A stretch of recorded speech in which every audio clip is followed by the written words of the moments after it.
We'll be back to that soon, I think. I really believe it. And we were received by thousands and thousands of people coming in, and they came in from all over, and all the way from the airport to here. It was really something special, so it was really great. Sit down, let's have a little fun, and we'll talk, and then we'll talk about the business and the great job that you're doing, and we really appreciate you being here. Thank you very much. I'm honored. In the heart of the Lehigh Valley. Now, just so you know, I have a brother who is a great brother, passed away a long time ago, Fred, and he went to Lehigh University. I've been up here many times, actually, and I gave a commencement address years ago at Lehigh University. It's a great school, but whenever I think of this area, I think about my brother. But I really am honored to be with the extraordinary workers of Allentown, Pennsylvania. Every day you prove that American workers are truly the best in the world, and that's what they are. And we're showing that now. We're starting to make more and more product in the United States. I was with some of your representatives, associates they call themselves. I don't know. I assume if they're associates, you're all making the same money. I hope so. They call themselves associates. Sounds nice, right? More and more I see that. But it's good, and they're good, and they're doing a great job, frankly.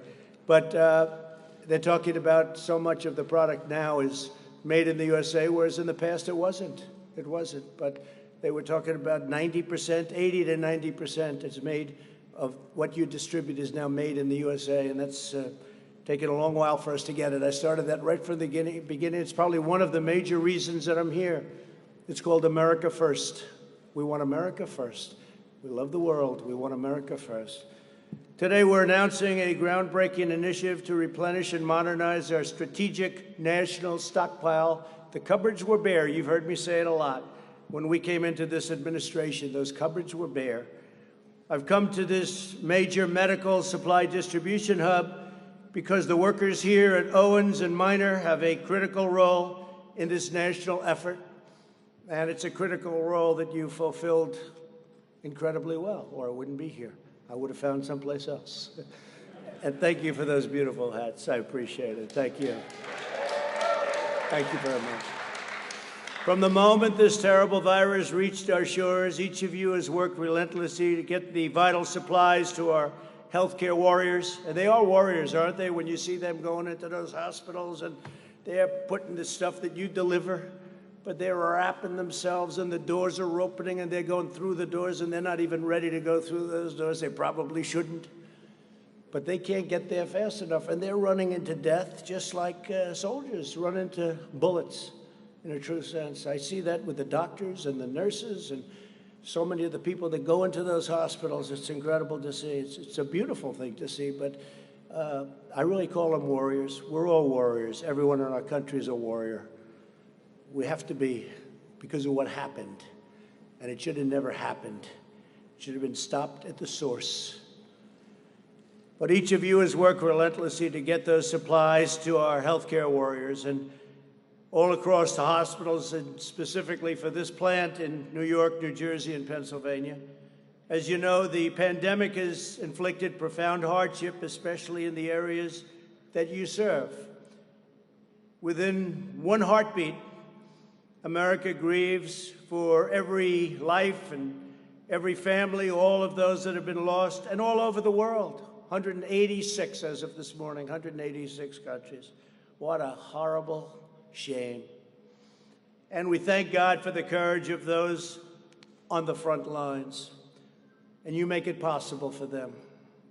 Just as the men and women of Allentown have done in every generation, I know it well. The workers at this facility have answered the call in America's hour of need. Many of you are working long before dawn, get up and you go to work, and long after midnight. I know your hours. I was talking to your people and your representatives. They say, you wouldn't even, I'm saying, what are the hours? They said, you won't even believe it. I said, but I work those hours too. We all work, we're all working hard. You're driving forklifts, staging pallets, packing, picking, loading, and shipping all sorts of things all over these primarily 3 states. Since February, you have deployed an amazing 1.75 million N95 respirators, and you make them now yourselves, 3.4 million gowns, 80 million gloves, and much more.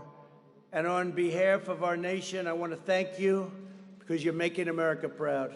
We really do. We thank you very much. Thank you all. Thank you.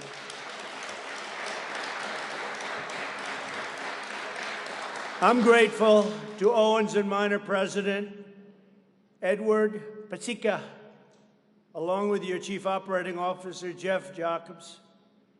We're also joined by Secretary Alex Azar, doing a terrific job, and your statement to the press today was fantastic.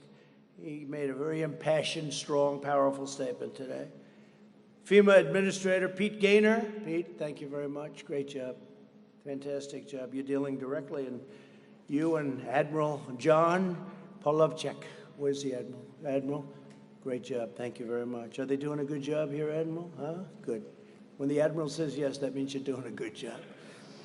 And the CEO of the U.S. International Development Finance Corporation, Adam Bowler. Thank you, Adam. Fantastic. Every incredible worker here today is part of the greatest mobilization of American society since World War II. You know that, right? We've done things with generators and ventilators and so many different things. We're making products that nobody ever thought would ever need in any mass form. Ventilators is the biggest thing. We made plenty of ventilators, which was very little in the country because most hospitals didn't need very many.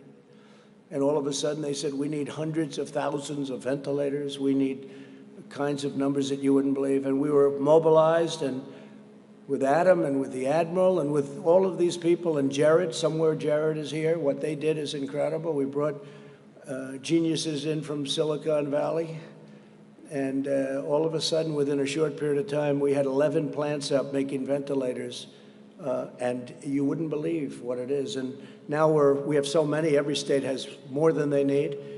We filled up our stockpile. We have over 10,000 now. And we filled it up. We're ready to go in case anything happens, but I don't think anything will happen where you're going to need any more.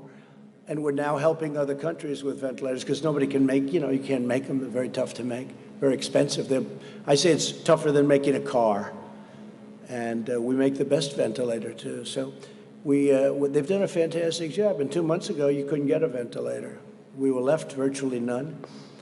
Over the past few months, the federal government has partnered with Owens & Minor and other distributors to launch the very successful and historic Project Air Bridge, which is really being thought of and spoken of in glowing terms. Nearly 150 flights have brought 95 million masks, 16 million gowns, and 921 million gloves to America. Can you believe that? 921 million gloves. It's not even conceivable.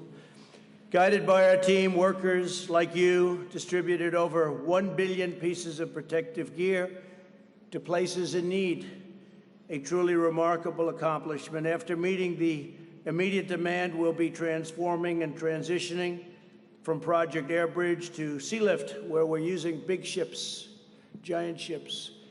It's less expensive, and they can carry a lot more. And we don't need the speed anymore because we're very stocked up.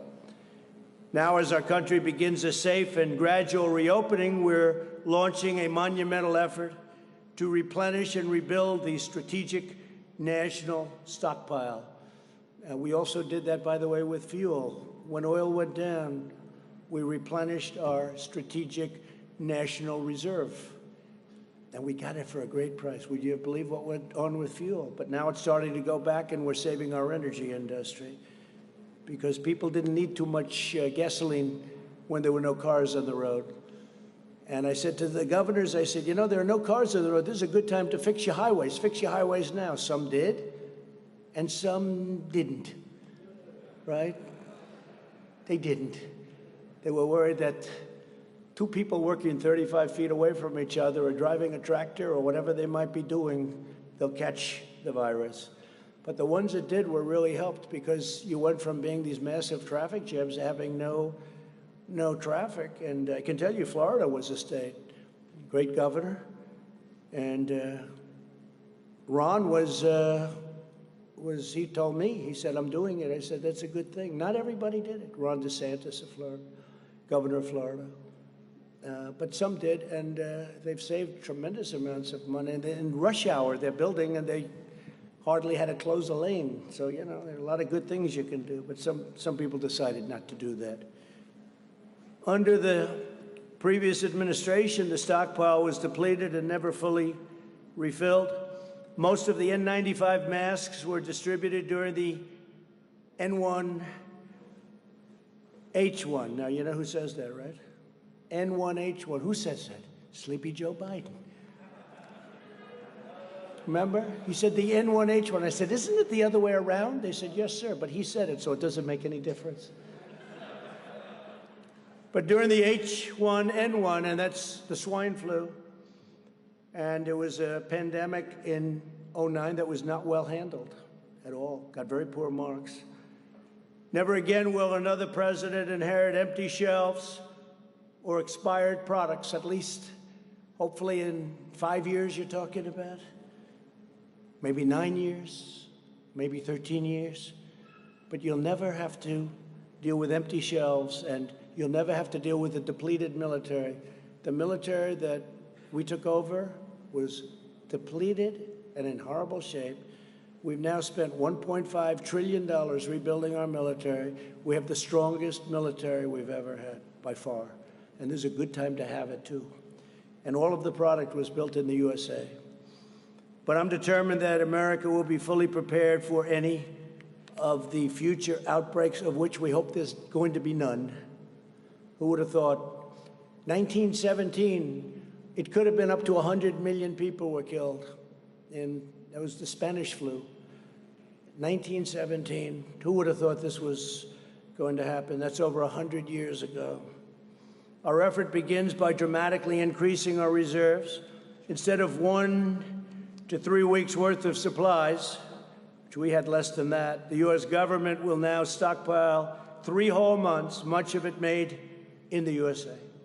My administration has already awarded contracts for approximately 200,000 ventilators, which we're building ourselves. And now that we're restocking, all of those great things are happening with ventilators. My administration has also ordered 800 million N95 respirators and face masks.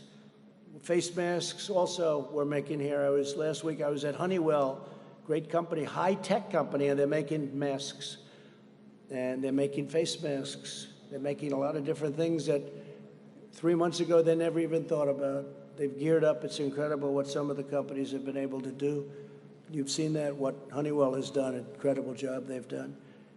But many of them are manufactured by Owens and Minor. Many of the things that we're doing and delivering happily to places that were not able to get it, done by Owens and Minor. Thanks to a major investment in Del Rio, Texas, your company plans to produce an astounding 20 million N95 masks per month. That's more than you do here. I don't know. You're going to take that? I don't think so. That won't last long, right? But think of that, 20 million N95 masks per month, and that's going to be very shortly. Next, my administration is taking action to modernize the stockpiles during this crisis. Admiral Polovchek and his team built a cutting-edge system that allows the federal government to integrate seamlessly with our nation's largest distributors to procure, produce, and deliver astonishing quantities of supplies where they're needed the most. We have an incredible system. Hope we're not going to need it, but it's there, right? Well, it's there. It's there like nobody would even believe. And the press doesn't ever talk about it. They don't want to talk about it. There they are right there. They don't want to talk about it. They are a disaster. But that's okay. The people understand, and that's all that really matters when you get right down to it.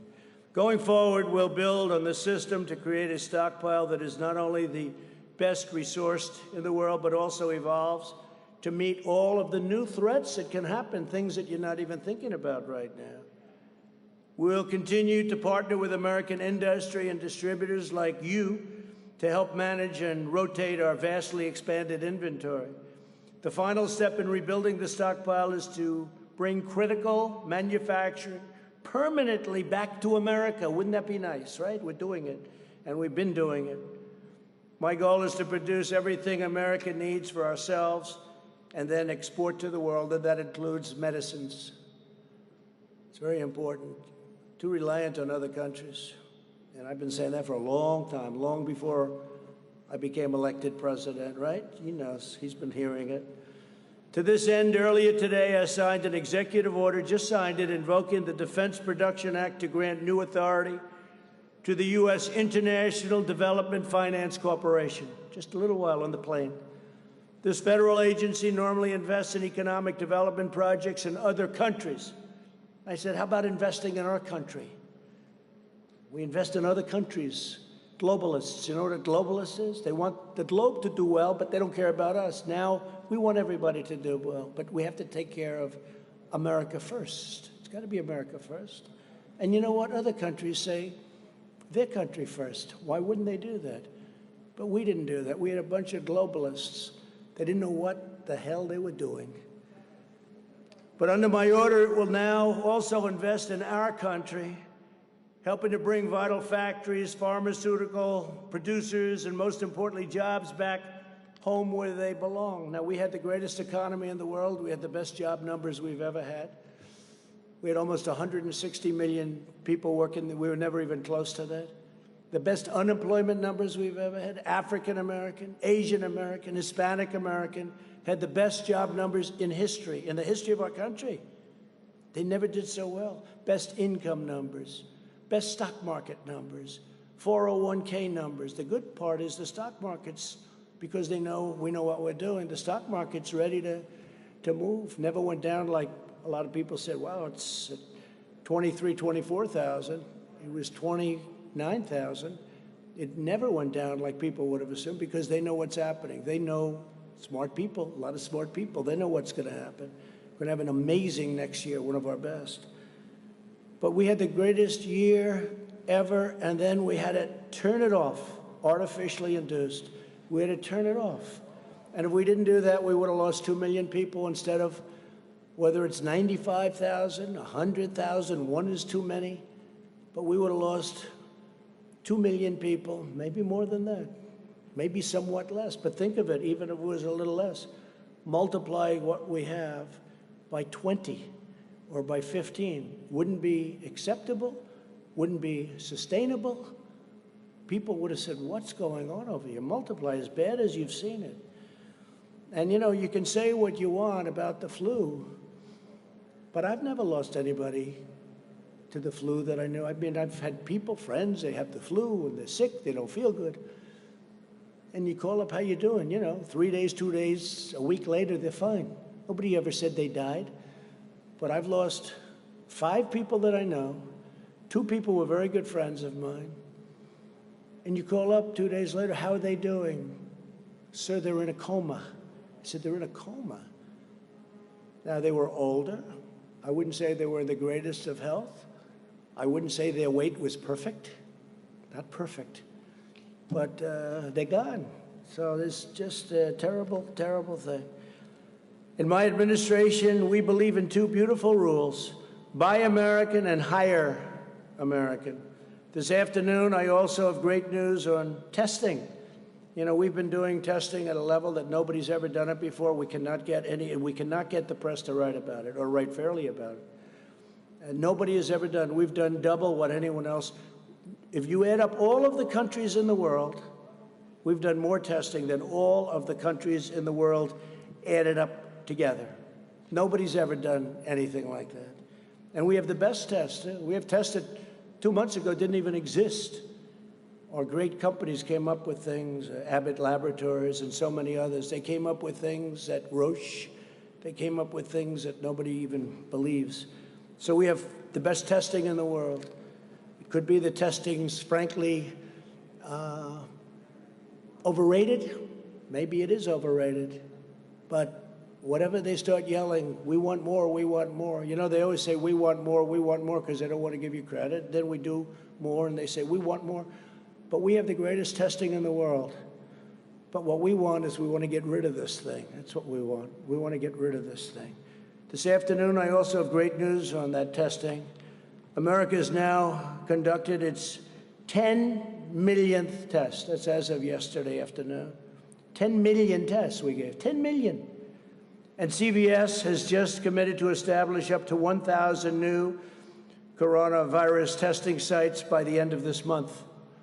And the 10 millionth will go up very, very rapidly. And don't forget, we have more cases than anybody in the world. But why? Because we do more testing. When you test, you have a case. When you test, you find something is wrong with people. If we didn't do any testing, we would have very few cases. They don't want to write that. It's common sense. So we test much more, many, many times. South Korea, you hear about? I spoke with the president of South Korea, spoke with many different presidents, prime ministers. They can't believe what we've been able to do on testing. They can't believe what we've been able to do on ventilators. We're sending them ventilators. Other countries, Italy, Spain, other countries, France is having tremendous problems. We're helping them with ventilators. They can't believe the job we're doing. And it's not me, it's the people, all of these people, but it's the people that are doing it, and they have to be given the proper credit for what they've done, because what they did is a miracle. No other country in the world has done what we've done. And they feel very free now to call us because they need help, especially with the ventilators, because that's hard. That's not a cotton swab. That's a very hard thing, very, very hard thing to produce. Joining us today are a few of the workers who have kept our hospitals supplied through this crisis and take part in a great, great rebuilding that's going forward. I say it's the transition to greatness. The transition is the third quarter. The fourth quarter is going to do very well, and next year is going to be through the roof. We have to get your governor of Pennsylvania to start opening up a little bit. You have areas of Pennsylvania that are barely affected, and they want to keep them closed. Can't do that. Dennis DiCarlo is a Marine Corps veteran who served our country in the Gulf War and Somalia. Now he continues that spirit of service as an operations supervisor. And Dennis, please come up and say a few words. Come, thank you.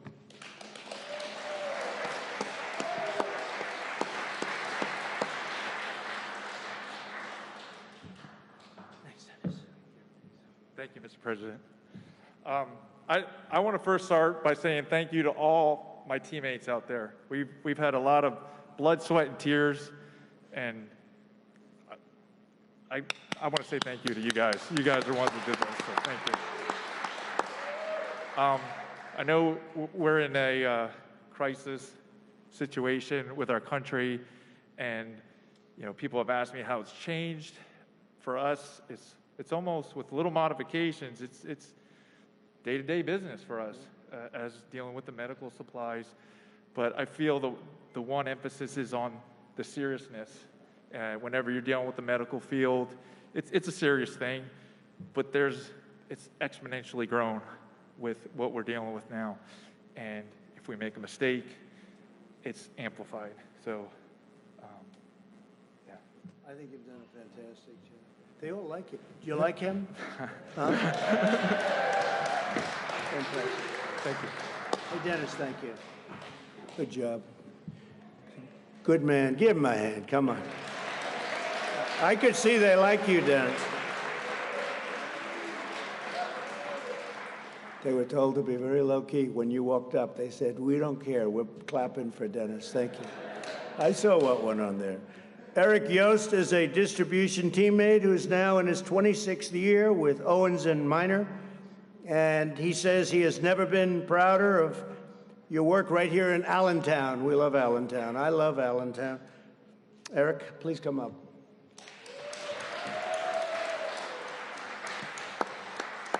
Thank you, sir. Thank you.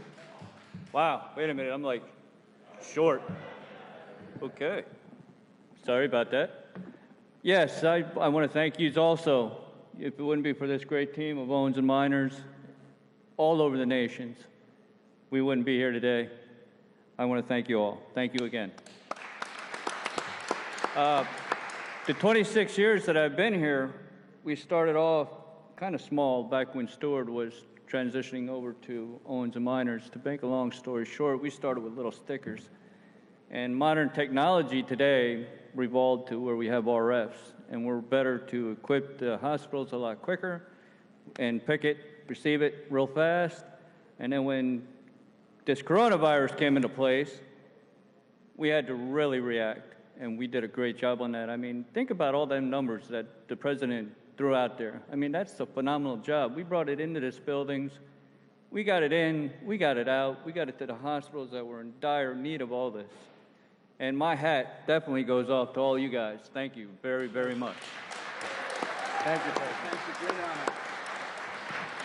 That's great. Thank you very much.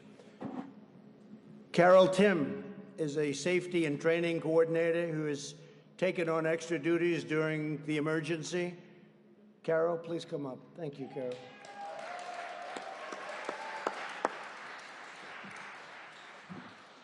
It's an honor to share the stage with you. It really is. And I think everybody knows I've been so excited about your visit. I'm the safety training coordinator, and my job is to make sure everybody goes home at the end of the day, which is very important to everyone's family. It's important to America because it's important for these people to show up the next day, because these are the unsung heroes that save lives every day, and they do it humbly.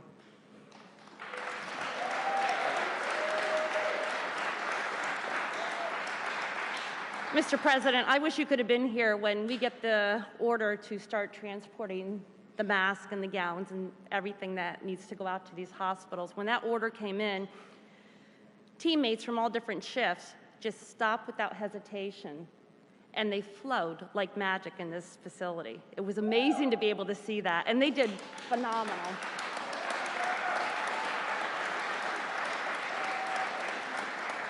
And you mentioned about their hours. They don't stop working until the job's done, because everything they do today saves a life tomorrow. So they're awesome, awesome Americans. So thank you. Thank you very much. Thank you. Great job. Thank you, Carol. Great job, too. And you're really blessed in this state with some tremendous congressmen who have really worked hard, been a really incredible teammates. Sean Parnell is going to be fantastic, too. I hope that all works out. But he's an outstanding person. But they really work very hard. And I can say that some don't and some do. This state, you have a lot of hard workers, so you're very well represented. But I want to thank you all, because for generations, American greatness was made, forged, and won in places like Bethlehem and Easton. It's the home of Larry Holmes, right? Larry Holmes. Is he still in Easton? Oh, good. Well, say hello. He was some fighter, huh? He used to talk about Easton. That's great. Say hello to Larry. And Allentown, your ancestors in this region are the patriots who mined the coal, loaded the rail cars, and poured the steel that built our biggest cities and raised our tallest towers. I built some of them. This is the place, this is where it starts. In the 20th century, Pennsylvania workers helped put America on top of the world. Now we're reclaiming our heritage as a nation of manufacturers. You saw how good those numbers were, going up, up, up. We're going to have an interruption, but you watch what happens starting in the fourth quarter, probably starting in the third quarter a little bit, the transition quarter. But we're going to be bigger and better than ever. We've learned a lot. It's 1 hour. We've also learned not to rely on others so much. Let's do it ourselves. Let's build it ourselves. Let's make it ourselves. But you're going to be a nation of manufacturers, and Pennsylvania workers will once again, you're going to lead the way. With your help, we will vanquish the virus. We're going to vanquish the plague. I call it the plague because that's what it is. We'll get our nation back to work, and we will build our glorious future with American hands and American grit and American pride. You have heart.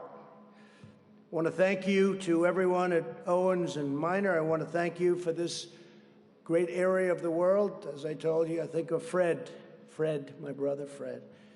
God bless you and God bless America. Thank you very much. Thank you. Thank you.